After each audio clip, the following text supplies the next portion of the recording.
Welcome to episode 6 of the Weird, Wild, Wonderful podcast.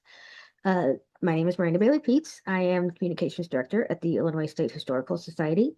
And today we are joined by Barb Lancaster, who is a historian and board member for the Project 15 Museum in El Paso and a member of the Woodford County Historical Society. So, welcome to our show. Thank you. Happy to be here. Yes. So obviously we're again still in Black History Month, so definitely wanted to talk to you about what you guys are doing at Project 15 and how that came about. I understand it started as a high school project. It did. It did. So it was before COVID. Um, and it's a crazy, crazy story. Tabitha Nowak moved from the West Coast to El Paso, Illinois, Hmm. and she bought this huge building in El Paso, this historic building that had been vacant for a long time. Hmm. And everyone in El Paso, well, at least history geeks like me in El Paso, were really excited that someone had bought it and was fixing it up and was going to save it.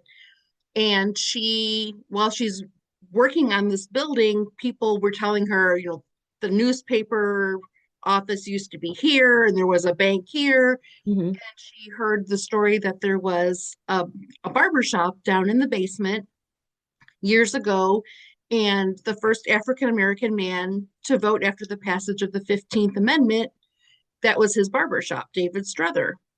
And I stalked her a lot, sending her messages. Did you know this? Did you know that?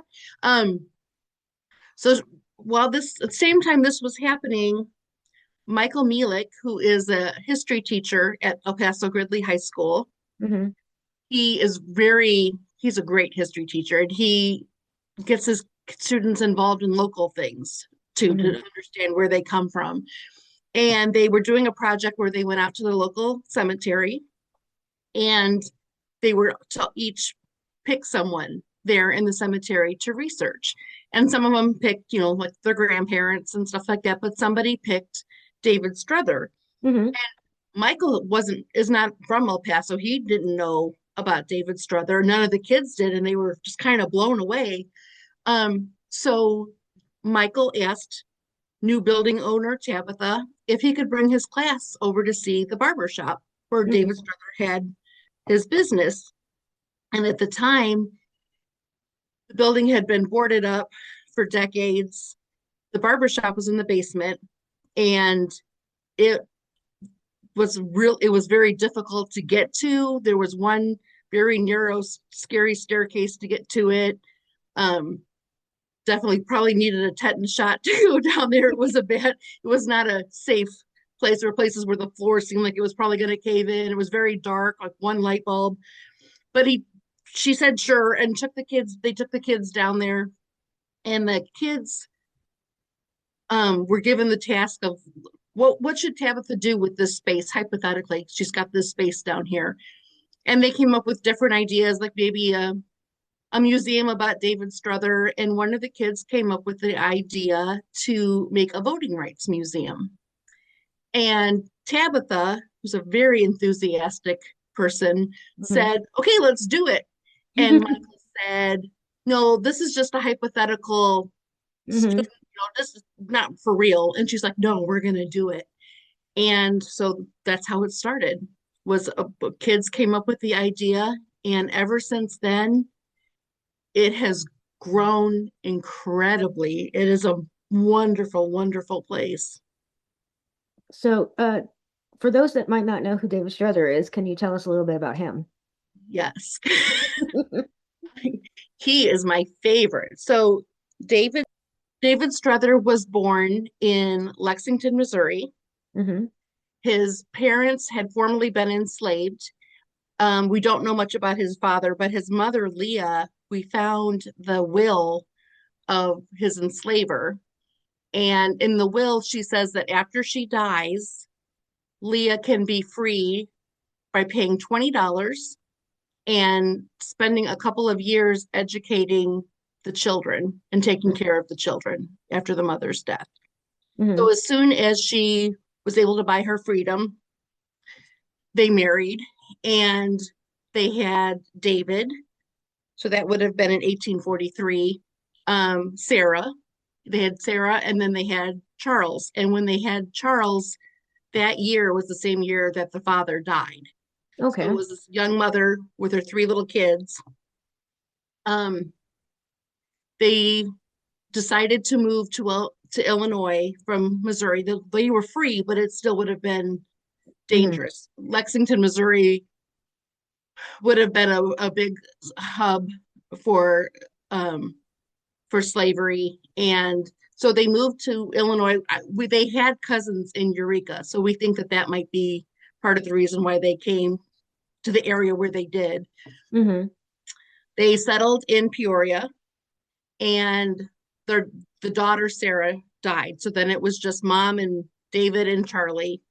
They were living in Peoria in an area called Pig Ankle Alley, which I love that. That's such a great And name. yeah, that's about like where the Civic Center is now, where Richard Pryor was from, that area Mm-hmm. when David's brother was living there was Pig Ankle Alley. Mom was taking in the washing. The kids, the brothers were going to school, and David ends up being a cook on the riverboats going up and down the Illinois River. And this would have been the same time that Mark Twain was going up and down the rivers or on the riverboats. Mm-hmm. Um, when the war broke out, when the Civil War broke out, David joined um, joined up with the army, and he couldn't serve as a soldier, but he was a cook Mm-hmm. in the army. And the some of the people in his company were from Woodford County. It was mostly made up of Woodford County guys, and they tried to talk him into coming over across Illinois River and relocate to Woodford County. So Mm-hmm. David moved over to El Paso and started his barber shop. At first, he paid $30 for some barbering equipment and was working in the back of the Justice of the Peace's office. And whenever there was a case, he'd have to move next door and then he could come back. And Mm-hmm. eventually he ended up having his barber shop in the basement of the building that Tabitha now owns. Mm-hmm. And Charlie helped. Charlie was a barber too with David.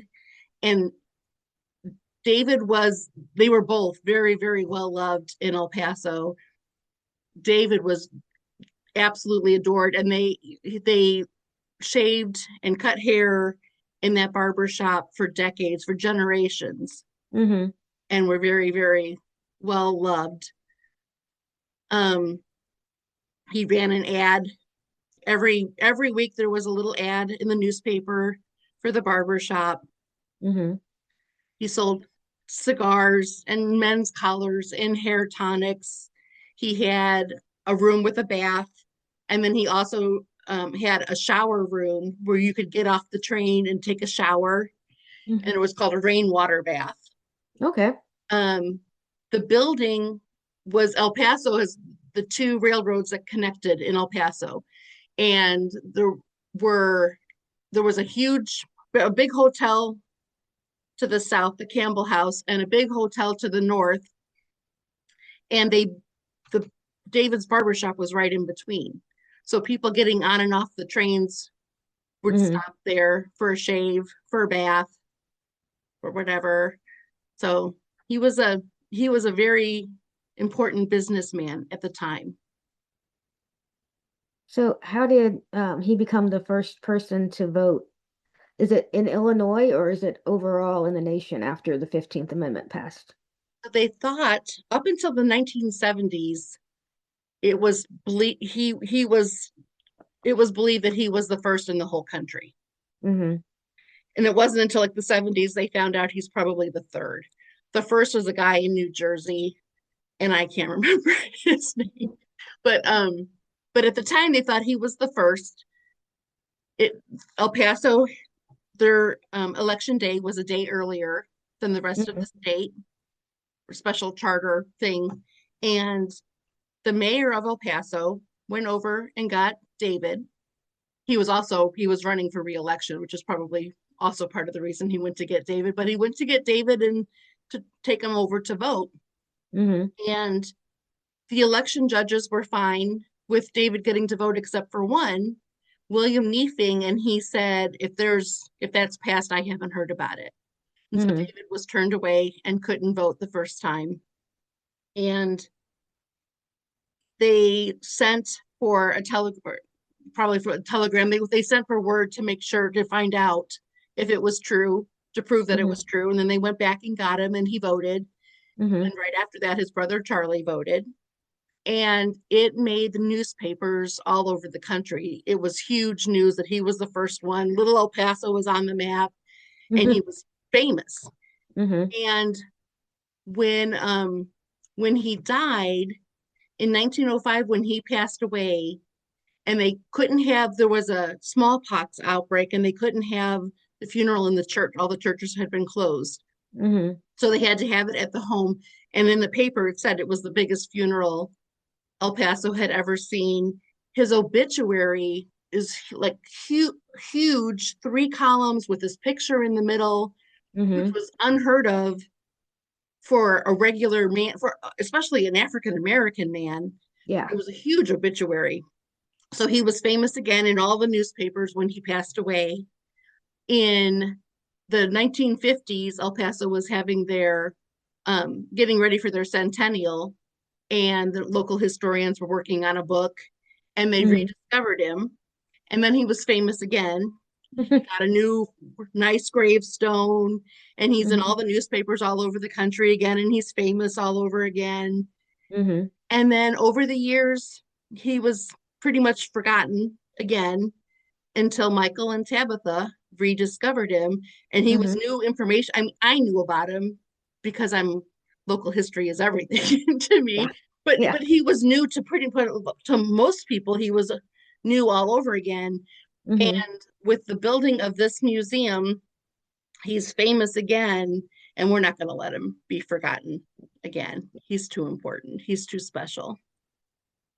So, I actually, I've been, obviously I went to the museum for your opening gala when it opened last year. How Mhm. much time did it take to then restore the barber shop into the way that it was? That it was it took a couple of years. It's only been 4 or 5 years since this whole thing started. Mm-hmm. And it's incredible how far we have come in just that amount of time. And at the time, it was, one light bulb and cobwebs and brick, and Mm-hmm. it was a creepy, horrible, horrible space. And during that time now, we have an elevator Mm-hmm. and a gift shop upstairs, and the barber shop is done to look like it did, as closely as we could make it to what it would have looked like when he was there. The city Mm-hmm. allowed us to open up the entrance. That there used to be an entrance from the sidewalk where you'd go down the stairs Mm-hmm. to enter the barber shop. They let us reopen that. Now it's light and airy and wonderful. Um, and alongside that, there is the timeline room, which talks about his life. He's a really fascinating, interesting person. He had like Yeah. the full set of um, Charles Dickens work, and he had a couple of very rare violins and a telescope, and he was a really, really cool guy. There's lots of interesting stories about him. And in that room, we have a virtual reality couple of virtual reality headsets that you can put on, and you're in the barber shop with him, and Mm-hmm. he's talking to you, and you can play games. You can try to go cast your vote, and Mm-hmm. you won't be able to the first time, just like you can't automatically go vote because David couldn't. So Yeah. um and then alongside that exhibit, we've turned the basement into the first comprehensive, nonpartisan voting rights museum in the country. Mm-hmm. And our motto is, was your right to vote a fight to vote? The first part of the museum is the history of voting rights. So it Mhm. starts with the history of Native Americans and African Americans and women's suffrage, um, immigrants, Latin Americans, Asian Americans. We could talk about poll taxes and literacy tests. Mhm. And then you go from there into, and that's almost done. There's also going to be a recording booth, which Mhm. we hope to have open by this next gala in April, where you Mhm. can go in and record your stories of when you voted. Mhm. And from there, you go into the barber shop. And after you leave the barber shop area, will be the voting landscape of today. But we're haven't gotten that's the next after we finish the part we're on now. And it'll be all kinds of things like the American Disabilities Act. Like if you're in a wheelchair, do you will you be able to get in to vote at your polling place? If Mhm. you're blind, if you need assistance, will you be able to vote? Um, there'll be a section like what are you voting on? Like what does the comptroller do? Are you just picking a name randomly? How do you research your vote? Do you just vote like your dad told you to vote? Mhm. How you've always voted? Mhm.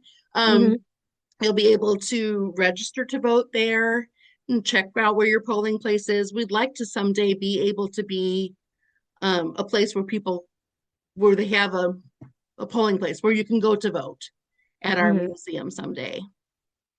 And we've had field trips and group tours.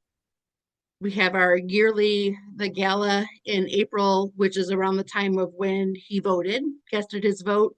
And in the summer in August, we have a block party to celebrate his birthday. Oh, very nice. Do you do you feel any sort of, I don't know, want to say karma or, contingency or, you know, urgency to really talk about voting rights and how that's being affected, especially with some of the stuff we've been hearing in the news lately about the SAVE Act and voter ID and voter ID laws and people stealing the election and all that. Does it feel kind of very immediate to get more things done in the museum to talk about, You especially give what's me happening now? goosebumps, actually. When you were saying that, I got goosebumps. It's interesting for us because when we started this wasn't really didn't feel as urgent. Mm-hmm. And it was a different, even just 4 or 5 years ago, it was a different time. Mm-hmm. Um, and we will say that we don't care, we are nonpartisan. Mm-hmm. We don't care who you vote for. We just want you to vote. But it's really important to know how why do you have the right to vote? How did you get that right to vote? Mm-hmm. And how important it is. There's so much that people don't understand, don't appreciate, and it's always been to me an important place, but it feels more urgent, more important. It's a little amazing now that all of a sudden we're like, yeah, we this is a really important place right now. Mm-hmm. Um, and I hope that people do understand that it is a nonpartisan museum. Um, I don't know when we get to the voting rights of today, the voting landscape of today, that Mm-hmm. exhibit, I can't even I can't picture how that's going to work because things seem like they've changed so quickly. Mm-hmm. So yeah, luckily I'm not the curator, so that's so I don't know how he's going to do that part. But we have a one paid employee on the board. That's our curator, Brian. Mm-hmm. He's a El Paso native, moved to California, and he's worked for other museums. He's worked for the Discovery Channel. He's amazing. We're really, really lucky to have him. Mm-hmm. And he's on the board. And we've got people on the board, like the president of the local NAACP, some history teachers, some local history fanatics like me, and Mm-hmm. but it's all except for Brian, our curator, everything is volunteer donations. We've had ISU interns come and do a lot for us, high school kids. It takes a lot of work, a lot to transform this place, to build a museum from nothing.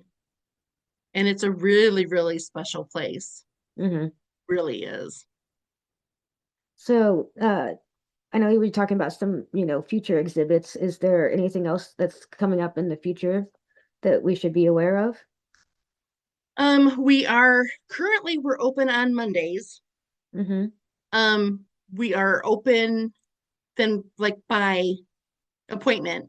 If you wanted to come to bring a group to come to see, for now, that's all we can do with volunteers for now. But we're always looking for more volunteers, people who are interested in coming. The gala is our next big thing. That's coming up April 18th. Hmm. That's huge and it's so much fun. And I hope It you're is. coming again this year, Miranda. Yeah. I Oh, hope yeah. you are. But you can go on our website. It's